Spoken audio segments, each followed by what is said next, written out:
ഇന്ത്യയും പാകിസ്ഥാനും യുദ്ധത്തിലേക്ക് നീങ്ങിയാൽ അതിന് എത്ര കോടി രൂപ ചെലവ് വരും? 4 ആഴ്ച നീണ്ടു നിൽക്കുന്ന ഒരു യുദ്ധമുണ്ടായാൽ തന്നെ ഇന്ത്യയുടെ സമ്പദ് വ്യവസ്ഥയ്ക്ക് 75,000 കോടി രൂപയുടെ നഷ്ടമെന്നാണ് ഏകദേശ കണക്ക്. 1962 ഇന്ത്യ ചൈന യുദ്ധത്തിൽ ഓഹരി വിപണി 16% ഇടിഞ്ഞത്. സ്വർണ്ണവില 30% കുറഞ്ഞു. 30% എന്നാൽ യുദ്ധം തുടങ്ങും മുൻപ് സ്വർണത്തിന് വില 1 ഗ്രാമിന് 12 രൂപ. യുദ്ധം അവസാനിക്കുമ്പോൾ വില 8 രൂപ 66 പൈസ. 96 രൂപയ്ക്ക് 1 പവൻ കിട്ടിയിരുന്നുവെങ്കിൽ അത് 68 രൂപയിലേക്കാണ് വീണത്. ആൾനാശത്തിനും ആയുധനാശത്തിനും പുറമെ സമ്പദ് വ്യവസ്ഥയിലും തൊഴിലിലും വലിയ ആഘാതമാണ് ഓരോ യുദ്ധവും ഉണ്ടാക്കുന്നത്. സ്പോട്ട്ലൈറ്റ് ആരംഭിക്കുന്നു. ഇനിയൊരു യുദ്ധമുണ്ടായാൽ ചെലവെത്ര കോടി?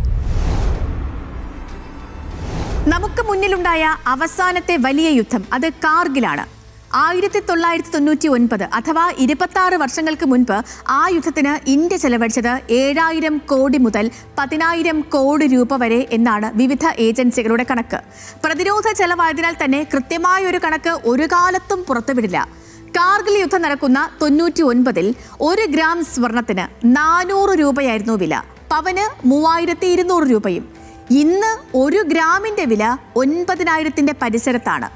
400 രൂപ 1 ഗ്രാം സ്വർണത്തിന് വിലയുണ്ടായിരുന്ന കാലത്താണ് ആ യുദ്ധത്തിന് 10,000 കോടി രൂപയ്ക്കടുത്ത് ചെലവ് വന്നത്. ഇന്നത്തെ കണക്ക് നോക്കിയാൽ 1,00,000 കോടി രൂപയെങ്കിലുമാകും ഒരു മാസത്തെ യുദ്ധത്തിനുള്ള ചെലവ്. കാർഗിൽ യുദ്ധകാലത്ത് വ്യോമാക്രമണത്തിന് മാത്രം ചെലവഴിച്ചത് 2,000 കോടി രൂപയാണ്. കരസേന ദിവസവും 15 കോടി വെച്ചായിരുന്നു അന്ന് ചെലവഴിച്ചത്. കാർഗിൽ യുദ്ധത്തിന് ഒരു പ്രത്യേകത കൂടി ഉണ്ടായിരുന്നു. അത് കാർഗിലും പരിസരവും മാത്രമായി നടന്നതാണ്. വിഷയം കാർഗിൽ കേന്ദ്രീകൃതവുമായിരുന്നു.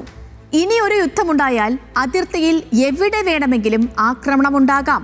3,323 കിലോമീറ്ററാണ് ഇന്ത്യയുടെയും പാകിസ്ഥാന്റെയും അതിർത്തി. ഇത്രയും ദൂരത്തിൽ മുഴുവൻ യുദ്ധം നിറഞ്ഞു നിന്നേക്കാം. അങ്ങനെ ഒരു യുദ്ധം വേണ്ടി വന്നാൽ ചെലവ് കാർഗിലിന്റെ 100 മടങ്ങ് വരെയാകാം.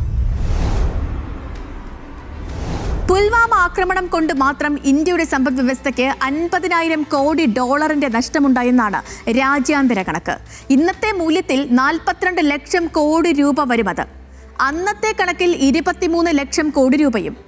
പുൽവാമയിലെ തിരിച്ചടിയുടെ ചെലവിനെ പഹൽഗാമുമായി തട്ടിച്ചു നോക്കാൻ കഴിയില്ല. അങ്ങനെ ഒരു തിരിച്ചടിക്ക് ഇന്ത്യ തീരുമാനിച്ചാൽ യുദ്ധമായി മാറുമെന്നാണ് പാകിസ്ഥാൻ മന്ത്രിമാരെല്ലാം ആവർത്തിച്ചു പറയുന്നൊരു കാര്യം. ഇന്ത്യ പാകിസ്ഥാൻ യുദ്ധം എപ്പോഴും കര-വ്യോമ യുദ്ധം മാത്രമല്ല, അത് നാവിക യുദ്ധം കൂടിയാണ്. 1971-ൽ പാകിസ്ഥാന്റെ യുദ്ധക്കപ്പലുകൾ മുക്കിയാണ് ഇന്ത്യ തിരിച്ചടി ആരംഭിച്ചത് തന്നെ. പടിഞ്ഞാറും കിഴക്കും കടലുകളിൽ ആക്രമണമുണ്ടായി. പാകിസ്ഥാൻ ഇപ്പോൾ തുർക്കിയിൽ നിന്ന് അത്യാധുനിക നാവിക കപ്പലുകൾ വാങ്ങുകയും ചെയ്തിട്ടുണ്ട്. അതുകൊണ്ട് തന്നെ നാവിക ആക്രമണം ഇന്ത്യ പാകിസ്ഥാൻ യുദ്ധത്തിന്റെ ഭാഗമാകും എന്ന് കരുതുന്നവരാണ് ഏറെയും. കര, വ്യോമ, നാവിക ചെലവുകൾ ഇനി ഒരുപോലെ പ്രതീക്ഷിക്കണം. Centre for aerospace and security സ്റ്റഡീസിന്റെ കണക്കുകൾ അനുസരിച്ച് 4 ആഴ്ചത്തെ യുദ്ധം കൊണ്ട് മാത്രം ഇന്ത്യയുടെ സമ്പദ് വ്യവസ്ഥയിൽ 75,000 കോടി രൂപയുടെ നഷ്ടമുണ്ടാകും. സമ്പദ് വ്യവസ്ഥ ഇപ്പോൾ 4,4 ലക്ഷം കോടി രൂപയുടേതാണ്. അതിൽ 1/6 വരുന്ന തുകയാണ് ഇടിയുക. ലോകത്തെ 3ാമത്തെ സാമ്പത്തിക ശക്തിയാകാനുള്ള കുതിപ്പിന്റെ വേഗം കുറയും എന്നതാണ് ആ തിരിച്ചടി. അങ്ങനെയെങ്കിൽ പാകിസ്ഥാനോ? ഇപ്പോൾ ഒരു യുദ്ധം ആലോചിക്കാൻ പോലും കഴിയാത്ത നിലയിലാണ് പാകിസ്ഥാൻ. സമ്പദ് വ്യവസ്ഥ ഏറെക്കുറെ തകർന്നടിഞ്ഞിരിക്കുന്നു. പ്രധാനപ്പെട്ട വരുമാന മാർഗങ്ങളൊക്കെ അടഞ്ഞു. മാത്രമല്ല 12 മുതൽ 18 മണിക്കൂർ വരെ പവർ കട്ടുള്ള ഇടങ്ങൾ പോലും ഉണ്ട് പാകിസ്ഥാനിൽ. വ്യവസായികളും കടുത്ത പ്രതിസന്ധിയിലാണ്. ഇങ്ങനെ ഒരു സമയത്ത് ഒരു യുദ്ധമുണ്ടാകേണ്ടത് ഭരണകൂടത്തിന്റെ കൂടെ ആവശ്യമാണ്. കാരണം ജനങ്ങളെ ബാധിക്കുന്ന നീറുന്ന പ്രശ്നങ്ങളിൽ നിന്നും അവരുടെ ശ്രദ്ധ തിരിക്കാൻ ഒരു യുദ്ധം വേണം. അതുകൊണ്ടാണ് ആണവ യുദ്ധമുണ്ടാകും എന്ന മട്ടിലുള്ള പ്രസ്താവനകളൊക്കെ പാകിസ്ഥാൻ മന്ത്രിമാർ മുഴക്കുന്നതും. ജനതയെ എങ്ങനെയും യുദ്ധത്തിന്റെ ഒരു മാനസികാവസ്ഥയിലേക്ക് എത്തിക്കാനുള്ള ഒരു നീക്കം കൂടിയാണ് പാകിസ്ഥാനിൽ നടക്കുന്നത്. നിലവിലുള്ള ആയുധങ്ങൾക്ക് പുറമെ ചൈനയിൽ നിന്നും തുർക്കിയിൽ നിന്നും വലിയ നിലയ്ക്കുള്ള സഹായവും പാകിസ്ഥാൻ പ്രതീക്ഷിക്കുന്നുണ്ട്. സാമ്പത്തിക നില മെച്ചപ്പെടുത്താനുള്ള സഹായം ചൈനയിൽ നിന്നും ലഭിച്ചില്ല. എന്നാൽ യുദ്ധ സാഹചര്യത്തിൽ അതാകില്ല പ്രതികരണം എന്നാണ് പാകിസ്ഥാന്റെ നിലവിലെ പ്രതീക്ഷ. സമീപകാലത്ത് ചൈനയുമായി അത്ര രസത്തിലല്ല പാകിസ്ഥാൻ. ചൈനയുടെ പട്ടുപാതയും വ്യവസായ പദ്ധതികളും എല്ലാം പാകിസ്ഥാനിൽ തടസ്സപ്പെട്ടു നിൽക്കുന്നൊരു സാഹചര്യമാണ്. വിവിധ പദ്ധതികളുടെ നടത്തിപ്പുകാരായ ചൈനീസ് പൗരന്മാർ ഭീകരരുടെ ആക്രമണങ്ങളിൽ കൊല്ലപ്പെടുകയും ചെയ്യുന്നു. സുരക്ഷ ഒരുക്കുന്നതിൽ പാകിസ്ഥാൻ ശ്രദ്ധ വയ്ക്കുന്നില്ല എന്ന പരാതി ചൈന ഉയർത്തുന്ന സമയത്തു തന്നെയാണ് പെഹൽഗാം ആക്രമണവും ഉണ്ടായിരിക്കുന്നത്. ഇന്ത്യ പാകിസ്ഥാൻ യുദ്ധം എന്നും കനത്ത ആൾനാശവും ഉണ്ടാക്കാറുണ്ട്. 1948 ഇന്ത്യക്ക് 1104 സൈനികരെയാണ് നഷ്ടപ്പെട്ടത്. പാകിസ്ഥാന് 1500. 1965 വലിയ ആൾനാശമുണ്ടായി. ഇന്ത്യയുടെ 3264 സൈനികരാണ് കൊല്ലപ്പെട്ടത്. പാകിസ്ഥാന്റെ 3800 പേർക്കും ജീവൻ നഷ്ടമായി.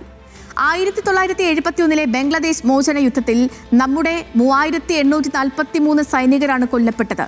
പാകിസ്ഥാൻ സൈന്യത്തിൽ 7900 പേർക്കും ജീവൻ നഷ്ടമായി എന്നാണ് കണക്ക്. 99 കാർഗിൽ യുദ്ധത്തിൽ നമ്മുടെ 522 സൈനികർ വീരമൃത്യു വരിച്ചപ്പോൾ പാകിസ്ഥാൻ പക്ഷത്ത് ജീവൻ നഷ്ടമായത് 696 പേർക്കാണ്. സൈനിക വാഹന ചെലവുകൾ, ആയുധങ്ങളുടെ ചെലവുകൾ, പട്ടാളക്കാരുടെ ചെലവുകൾ, ഇങ്ങനെ 10,000 കോടി രൂപയാണ് ഇനിയൊരു യുദ്ധത്തിന് വേണ്ടി വരിക. സമ്പൂർണ്ണ യുദ്ധം വേണ്ടി വന്നാൽ ദിവസവും 1000 കോടി രൂപ വരെ ചെലവുണ്ടാകാം.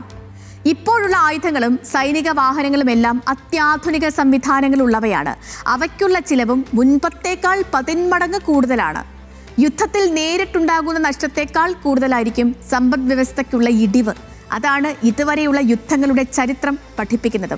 There is nothing good in war except its ending എന്നാണ് പഴമൊഴി. ഒരു യുദ്ധത്തിൽ അതിൻ്റെ അവസാനമില്ലാതെ നല്ലതൊന്നുമില്ല. സ്പോട്ട്ലൈറ്റിനെ നാളെ മറ്റൊരു വിഷയവുമായി ഇതേ സമയം. നമസ്കാരം.